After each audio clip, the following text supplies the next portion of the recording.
पूरा दुनिया में गरीबी से निकले के तीने गो रास्ता बा। पहला रास्ता है शिक्षा।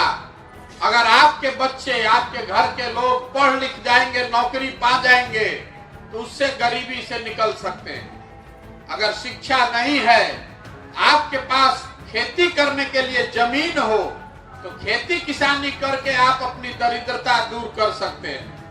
आज दोनों नहीं थे, तो अगर आपके पास पैसा हो, पूंजी हो, तो दुकानदारी, रोजी रोजगार, व्यापार करके अपन गरीबी दूर कर सकता है।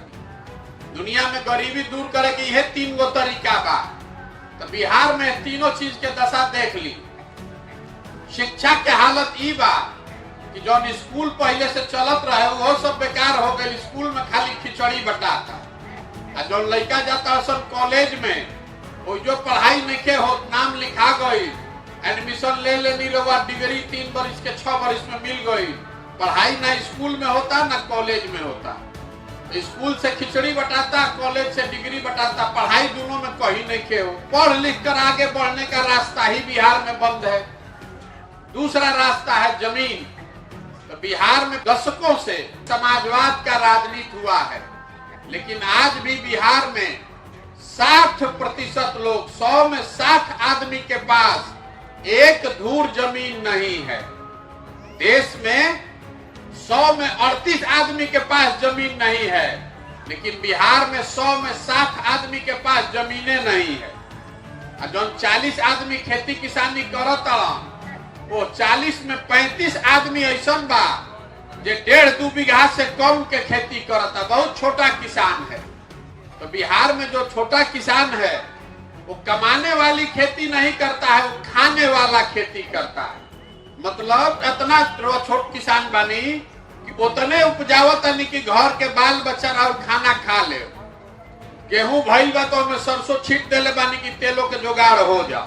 तो सरसों बेच के पैसा नहीं मिले वाला। तो खेती किसानी करके कमाई करे वाला आदमी 100 में 5 गो 12। बाकी आदमी या तो खेती करके अपन बाल बच्चा के पेट भरता, चाहे अपन मजदूरी करता। तो शिक्षा है ये नहीं के, खेती के व्यवस्था बाना, तो बच गई पूंजी। अगर पैसा होता तो आप कुछ कर लेते। तो ऐसा हालत देख ली।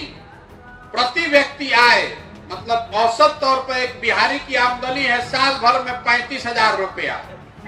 देश में आमदनी है औसत 1,45,000 रुपया।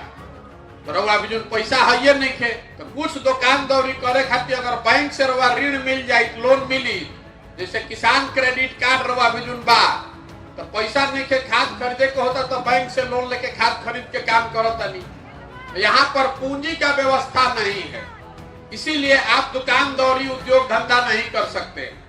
मान ली रउआ बाल काटे आवता, 50,000 रुपया रउआ भी जो होके, चाहे बैंक से 50,000 रुपया लोन मिल जाओ, ऋण मिल जाओ, तो रउआ सैलून खोल ले, 4 आदमियों में काम करी, हम बाल बच्चा और काम चले लगी।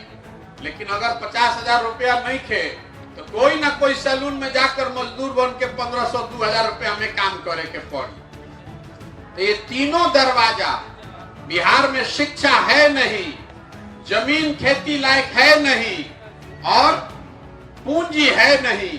रउआ गरीबी से निकलब कैसे? रउआ 10 घंटा मेहनत करी कि 15 घंटा मेहनत कर ली, सरकार चाहे अनाज बांट दे कि सड़क बनवा दे, लोगों की गरीबी उससे दूर नहीं हो सकती है। गरीबी दूर करनी है तो यही 3 चीज पर काम करना पड़ेगा। लोगों के पढ़ने की ऐसी व्यवस्था बनानी पड़ेगी कि लोग पढ़ लिख कर नौकरी पाए। खेती को खाने वाले छोड़कर कमाने वाला खेती बनाना पड़ेगा, और लोगों के हाथ में पूंजी देना पड़ेगा, ताकि हर आदमी अपने लिए स्वरोजगार का व्यवस्था कर सके, दुकानदारी कर सके, कुछ व्यापार कर सके, ताकि उसका परिवार मजदूरी छोड़कर कुछ काम करना सीखे।